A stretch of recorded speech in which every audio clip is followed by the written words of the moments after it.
ஹிந்து ஓட்டை கன்சல்டேட் பண்ணலான்னு அவர் போறாரு. நீங்க கேட்கறது ஹிந்து ஓட்டுன்னு ஒண்ணு இருக்கான்னு. அப்படி இல்லன்னு நீங்க சொல்லிட முடியாது. கணிசமான அளவுக்கு இல்லாட்டியும் ஓரளவு இருக்குது. ஆனா 26 தேர்தல் என்பது ஹிந்து ஓட்டு, ஆன்டி ஹிந்து ஓட்டுன்றது கிடையாது. ஸ்டாலின் வேணுமா? வேணாமா?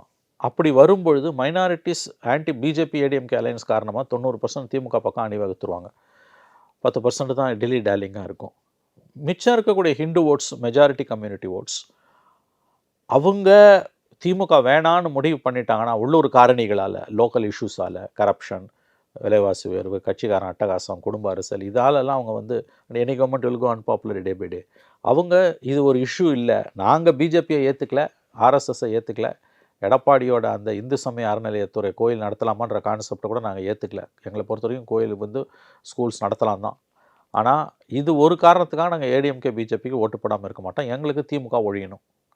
அந்த எண்ணத்தில் வாக்குகள் அணி சேர்றதுக்கு ஒரு ஒரு வாய்ப்பு இருக்குது. புரியும்னு நினைக்கிறேன் நான் உங்களுக்கு வந்து.